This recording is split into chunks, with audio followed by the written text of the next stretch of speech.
So first would be like your level change. When I talk about level change, I talk about you're an airplane taking off, not an airplane crashing. A lot of people get stuck underneath people because when they shoot, they go airplane crash. You level change and you hit your knee, then the momentum of your body isn't falling downwards, it's more level. Once it's level, then you can start taking off. A lot of people just kind of knee pound as opposed to picking their foot up and stepping after the level change, and that's your penetration. You go heel, toe, knee. I'll just drop and I don't pick my left foot up. I just go for that knee pound. Yeah, you got to pick your left foot up and you go heel, toe, knee. What do you think is the best practice to start implementing some of this stuff? Drill, reps.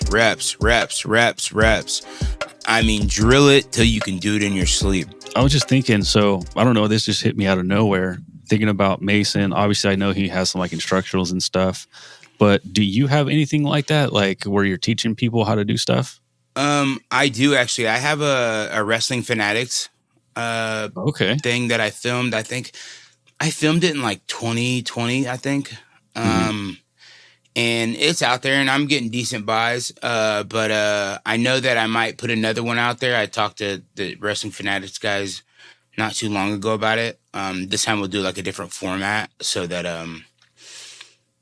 it won't take, because you know what they do is like they'll pay you X amount to do it, and then once you make that money back on both ends, then they'll start splitting the profit with you. So I haven't even got to splitting the profit yet, but I'll be honest, I don't do a good enough job of like putting it out there. Sometimes I'll post it, but it's really good. It's 90 minutes of technique.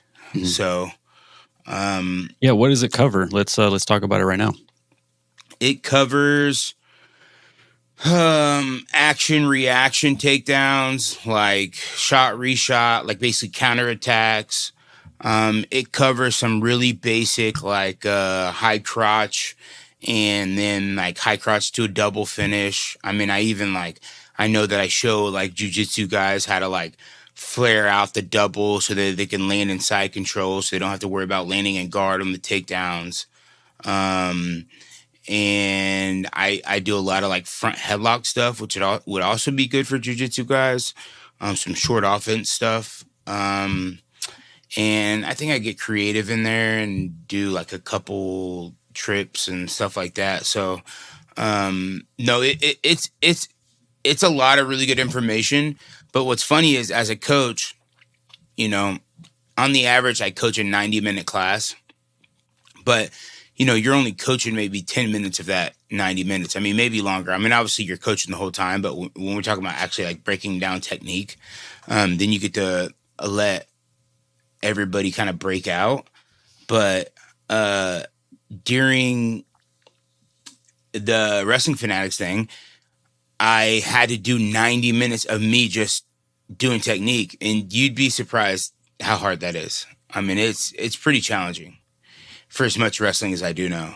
Yeah, with the, you know, keeping all things considered, like what normal technique, like the time-wise and stuff, 90 minutes, I mean, we're talking like, what, like 2-3 weeks worth of like actual like instruction?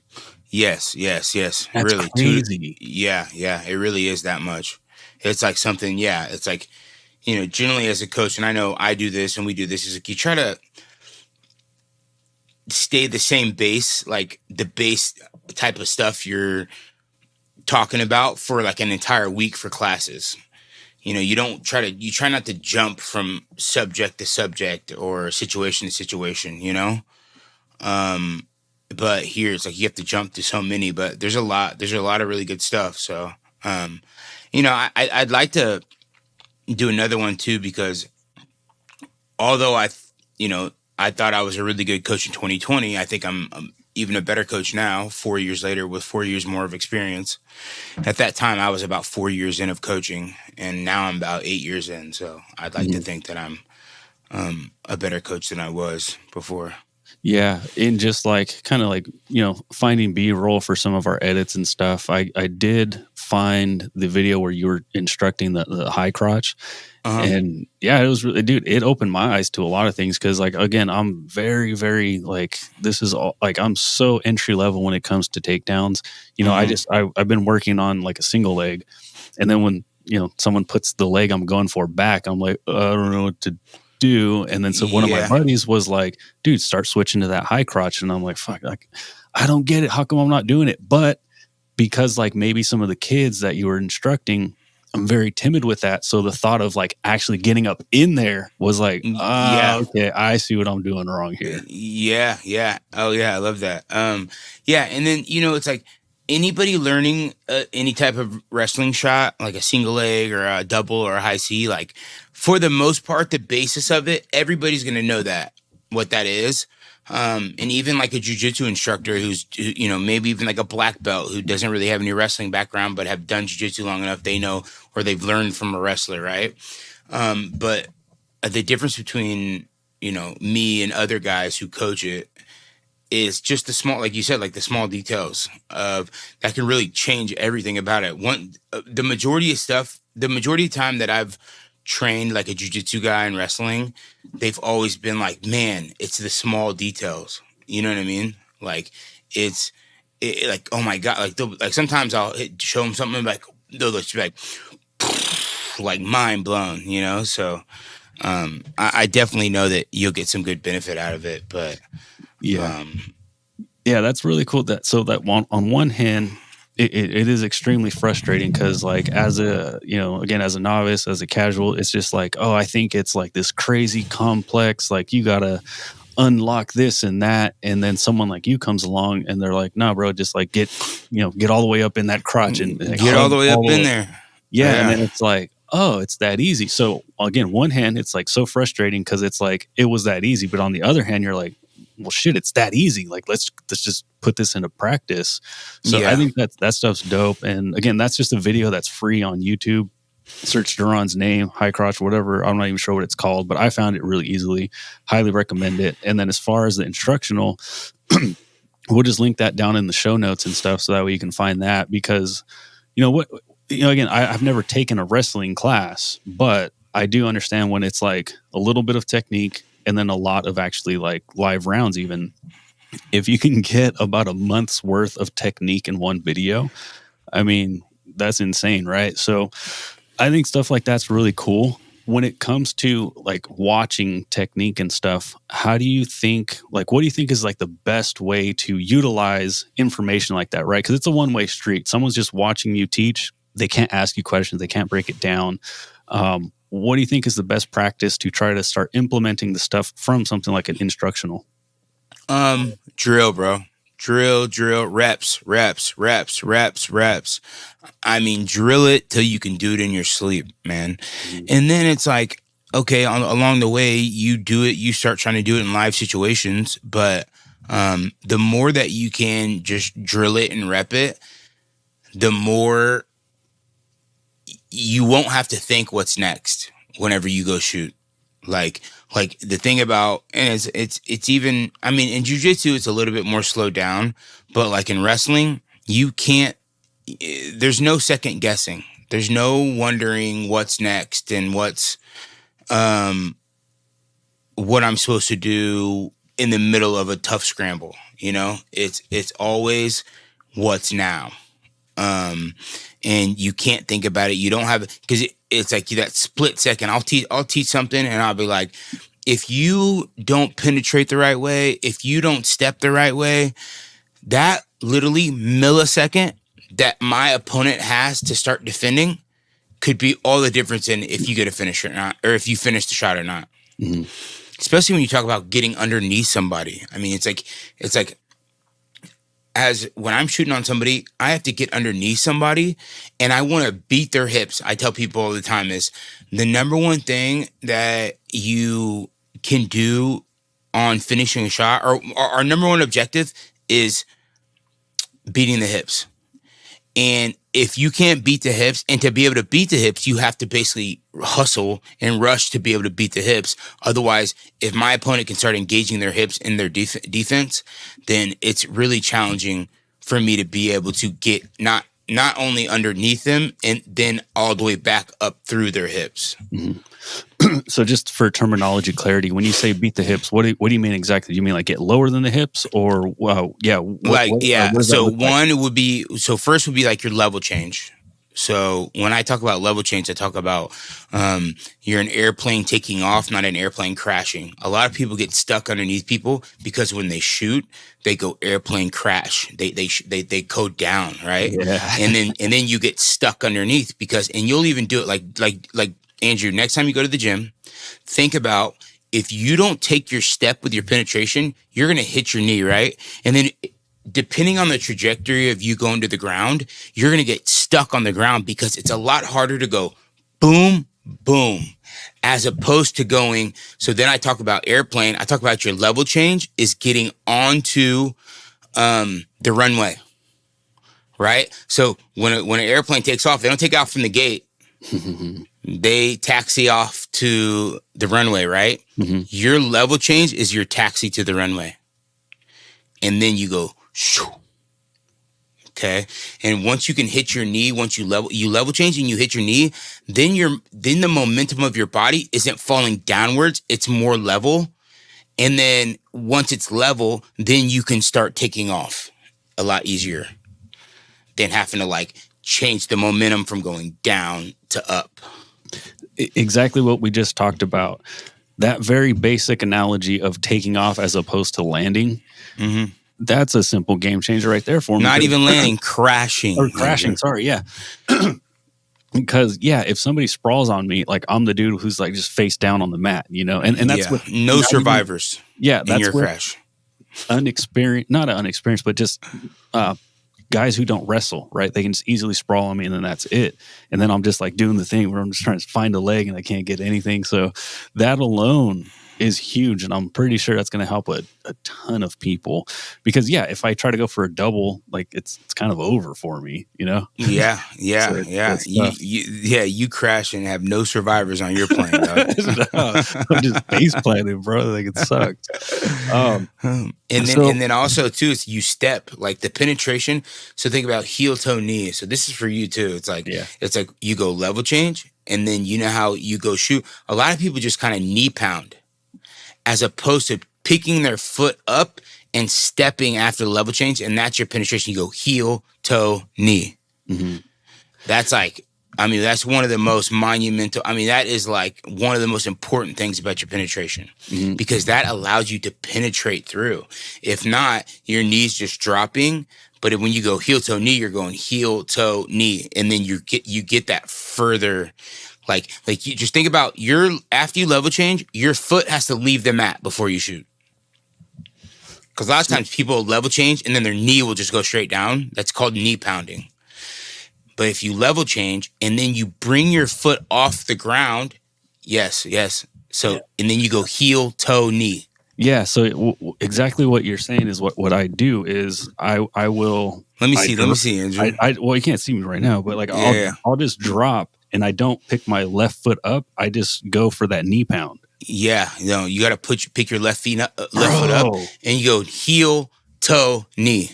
Right. Okay. Yeah. Let your heel land first when you pick it up. Okay. All right. And then it goes to your toe, then it goes to your knee. I'm gonna be drilling that a lot this weekend. Hell yeah. With all of this, I guess we'll just keep it with wrestling, but I guess this applies to jiu-jitsu as well.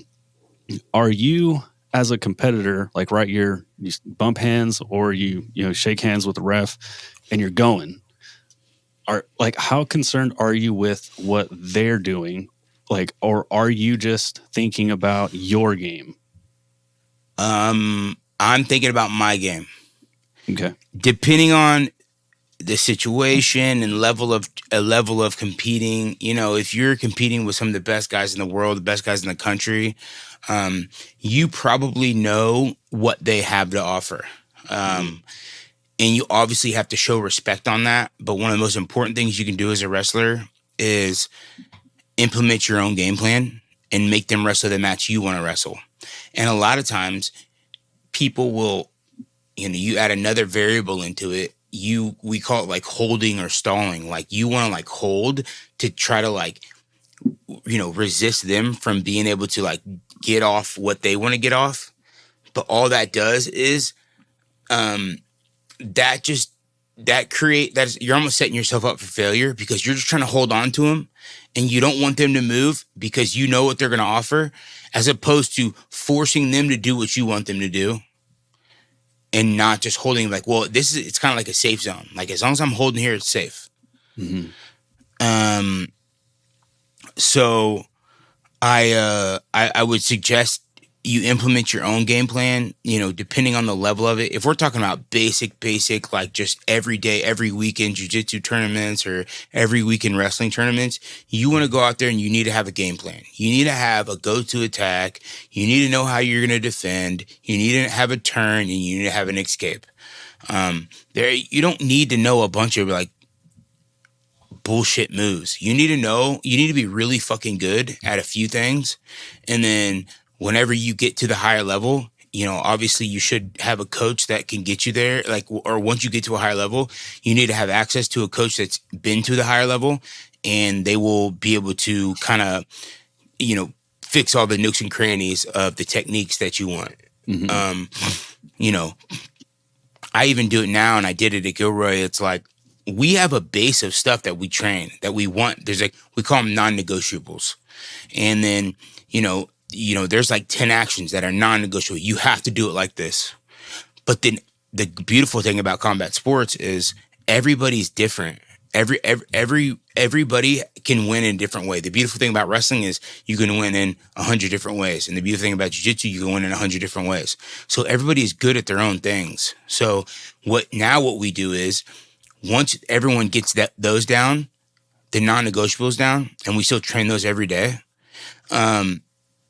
we then will be able to go around and talk to each specific athlete and help them with what they want to get to off of what we're doing, Like we might teach a fake snap run or go behind, but, one of our kids' best attacks may be a low single.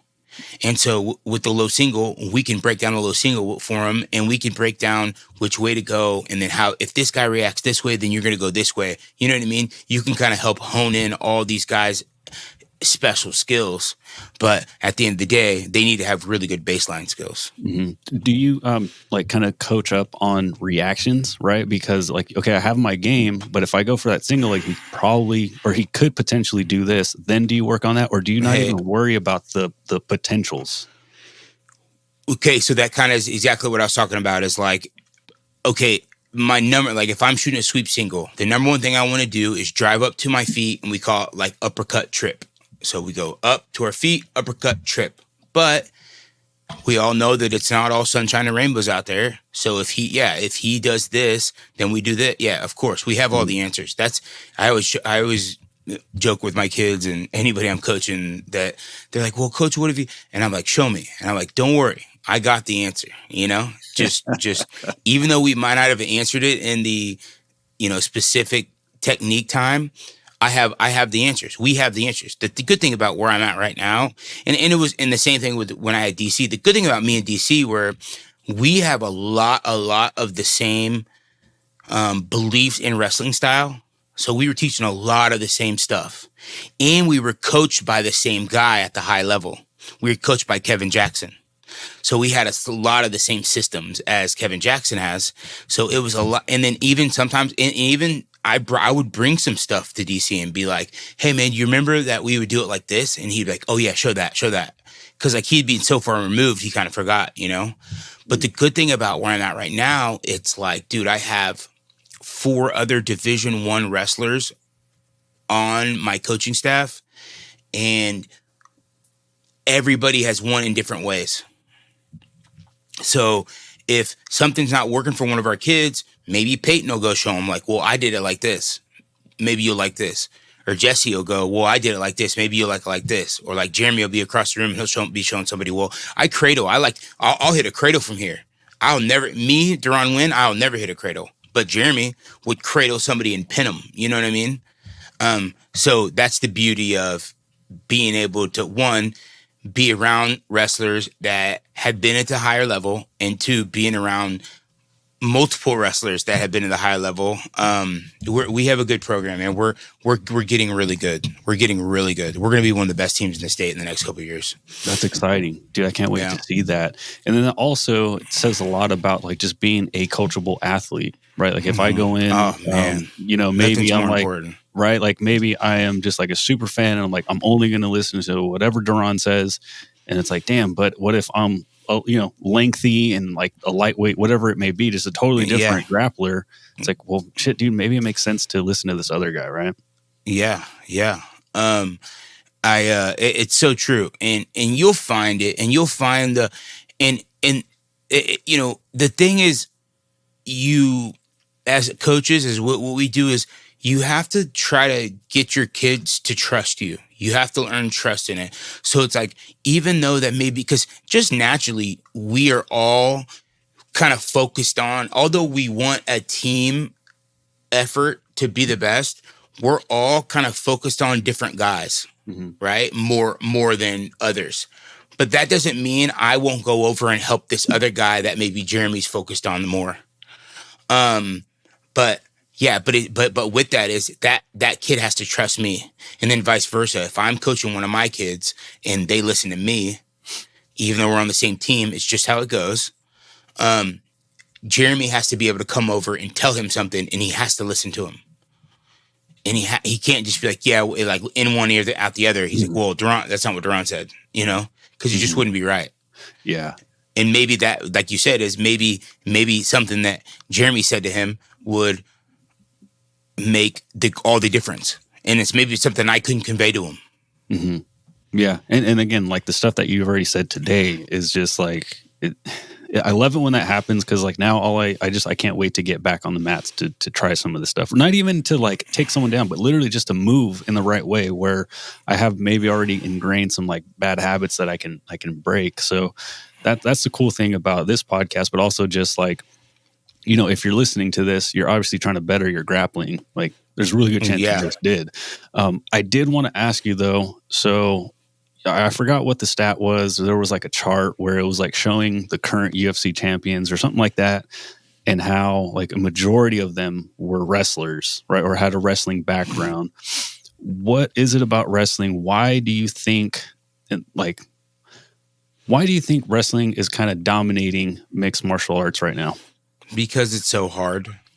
It's so hard, and it's so challenging to get through, to endure and grind and cut weight and compete weekend after weekend and wrestle the best and learn how to compete even when you're tired, and learn how to train when you're tired, and learn how to go 1v1 against somebody over and over again. It's 1v1 combat, it's the 1v1 combat experience. And it's not like, it's like the difference between wrestling is in wrestling, you go live almost every day. Like you wrestle live against another human being almost every day. And even if you talk about like boxing or Muay Thai or something like that, this is not me. I love every combat sport, but like there's a lot of days like in Muay Thai that you just drill. You just do drills. And you definitely drill more than going live. I do think I am a believer in going or drilling for wrestling. I'm a big believer in that, of just drilling sometimes, because you got to get better at technique. But, being able to, one, endure the grind, and then two, it's easier to punch somebody than to grab somebody and make them do what you want them to do. Not only that, while they're actively resisting and they're trained to do so. Mm-hmm. There's not many other combat sports that you have to do that, right? Like maybe Jiu Jitsu, but it's like in Jiu Jitsu, you guys are on the ground. I'm talking about we're standing on our feet, and I have to grab you and I have to put you on your back while you're actively not trying to let me put you on your back. And that really is one of the biggest reasons why wrestlers are winning and dominating MMA. Because at the end of the day, if, you know, a guy who, let's say like a guy like Stephen Thompson, right? If he starts not necessarily losing the striking battle, but it's not as effective as he'd like it to be, what's he going to do? What's next? Can he grab him? Can he put him somewhere? Can he put him against the cage? Can he put him on the ground? Can he hold him somewhere? Can he show him that I want to fight here? No, his best chance is to fight on their feet. And we all know that like all championship fights get to the ground. So, just to play like ignorant MMA fan, it's like, that's cool and all, Deron, but you know, what if I'm just like a really good boxer and you just said like to punch somebody is easier? How are you going to take me down and wrestle me if I'm knocking you out, or trying to at least? Well, it's easier to punch somebody when all you're doing is punching each other back. So yeah, that's my answer. Trying to hold the laugh in. No, that's easy. So it's easier to punch somebody when they're only punching you back. But when you're trying to punch somebody and they're trying to grab you too, if you've ever sparred at all, anybody who's ever sparred even just one round of MMA, they know that it is very challenging to keep somebody off you if all you're doing is punching them. Yeah. How many rounds have you gone consecutively like sparring MMA? Oh man, I don't know. At AKA, we would try to do 10. Well, you would try to do 10, but you had to get 8 in.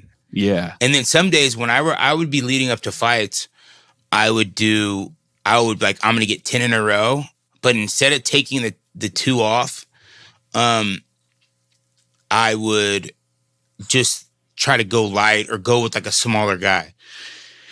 And that was like in the big room. Like in the cage, you would never go any more than 3 or 5 rounds. Like you're only going 5 if you have a title fight, but you're only going 3 if you have a 3-round fight. But in the bigger room, like in the big open areas that everyone spars in, I've went 10 in a row a couple of times. So that's insane. But that's one of the things is like whenever you're training and you're getting tired and you want to sit on the wall, that's when you got to push. That's when you got to get going. And it's not even like you got to push. You just got to like learn how to try to get your breath back or you know, get your bearings back underneath you for the first like 20 or 30 seconds of the round, you know? And then if you're in good shape, you should be able to get back to where you need to within like 30 seconds of that next round. And that's like being in shape is your recovery, right? Like being in shape isn't who can run the longest or whatever. It's about who can take the least amount of breaths and be back to where they, you know, 100% or where they can actually go and strike or actually go and wrestle and compete with somebody. Yeah. So kind of getting back to like wrestling dominating MMA, I do think that like with the scoring system and stuff, it favors that as well, right? I don't know exactly what a knockdown gets you versus like a takedown, but it does seem like if you're efficient and you can take someone down on, you know, pretty easily, like you're going to be scoring a lot of points, staying out of danger, and then also exhausting your opponent. I think that is like the most demoralizing thing when I see somebody that clearly isn't like up to par when it comes to like stand up and takedowns and stuff. They keep getting taken down. You just see that look on their face. They just have the life sucked out of them, right? The guy that's, you know, I just realized how gay that sounds, but the guy that's dominating on top, you can just tell they're in total control. And like, I love jiu-jitsu and I love the sport, you know, trained this morning. But when you're able to take someone down and end up on top and be in a dominant position, it's one of the craziest feelings. Like it is, I don't know, man, like the, like, you know, I'm a pretty timid person, but like the alpha dog comes out, you know, and then you're like, yeah, we're actually doing something manly right now. Oh yeah, bro. Oh yeah. I'm telling you, controlling somebody is, and that sounds terrible, but controlling somebody feels good, you know? Yeah. No, I know. And it's like, like you're using every muscle in your body with wrestling. I mean, wrestling, there's not a sport that makes you more tired. There's not. No. And more physically. And I don't care. People can say, well, what about this sport and that sport? Like, no, bro. Wrestling's the hardest sport. Just wrestle, man. Just try. Come wrestle for 30 seconds and tell me how you feel. Yeah. Wrestle for 30 seconds, then run for 30 seconds. Tell me how you feel. Fuck it. The run's going to be your break. So don't even, right? Like, you could hit a punching bag for a little bit and get gassed pretty fast, right? And that's For sure. That's humbling. But even just simple drilling takedowns, it will show you how out of shape you are. Always go back to my coach, Kendall Frank. He's a amazing wrestling athlete. I forgot what school he's currently wrestling at. Oh, headlock Kendall Frank. No, I'm just playing. He's such a good kid. You'll love this guy. The whole Frank family, dude, they're amazing people. When I had my first comp, I'm like, dude, I need to learn takedowns. And so I hired him to help me with takedowns. And I kid you not, dude, it was like maybe 5 minutes back and forth with me and one of my friends. And we were both white belts at the time, and we're like dying. And he's like, "You guys tired?" Yeah, he like the coach came out of him. He's like, "For real? You tired right now?" He's like, "I've been doing this for 45 minutes straight since I was like 4 years old. You're not tired?" I'm like, "Yes, coach." And keep in mind, he's like significantly younger than me. And I'm like, "Yes, sir, yes, sir." So it was cool. Yeah, like, and it's so much. It's your mental. It's stop telling yourself you're so tired. And that's another thing that wrestlers have. It's like you have to train your mind every day to convince your body that you're not as tired as you are. And I mean, that's a huge thing. I mean, the mental aspect is probably the biggest one, but it's hard to explain to people the mental aspect if you've never put yourself in those deep waters like that. Yeah. If you've never felt like I can't go on, I can't. And somebody's like, yes, you can. Just go, just do it. Just try, just go, just do it. Just go. And then, you really have like some profound days in wrestling whenever you think that you just literally can't go on any further. And, you find that there's another gear, there's another tank down there. So, it's really, it's amazing. Yeah. Do you remember a time where you thought maybe you were going to break and then you pulled through? Yes. Almost every day when I was trying to make a world Olympic team, there were a lot of days where I just didn't think that I had it in me. And luckily I was surrounded by some really good coaches, and it was to show me like, there's no slack. There's no, you can't, it's like once you give yourself that one out to give up, it's a lot easier to give yourself another out to give up. And the more that you just yourself and your coach gives you or kind of puts a wall there, and it's like there's no giving, like it's not even an option. It allows you to push through a lot. And then because it's like, especially in wrestling, bro, like that last 30 seconds of the match, that's when the training comes through. Like that's when, like, okay, there's 30 seconds left. We've been wrestling our asses off. I can't even freaking lift my head up right now, but I'm going to lift my head up and I'm going to hand fight you hard, and I'm going to defend you the right way, and I'm going to do the exact things, or I'm going to go get you. I'm going to go take you down, or I'm going to go, fire off a good attack to win the match.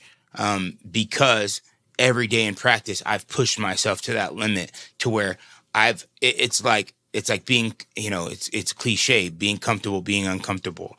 It's like the more you've put yourself in that mindset of like, holy shit, bro, like, what am I going to do?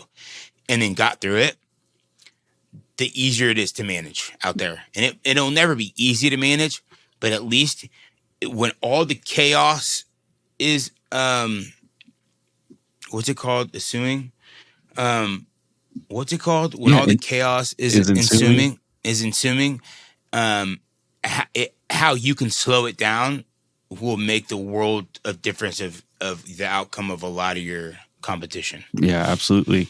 So it's kind of like the last question I have on that topic, or just like kind of like everything. If you see an athlete did break, right? He he puked, he did something, and he was like, I'm done. He got that one out, right? And now it's like, okay, I got that one exit. I see the exit. I might hit that same exit again the next time it gets about this hard. Can you bring someone back from that? Or is that like, damn, they're scarred for a while, bro?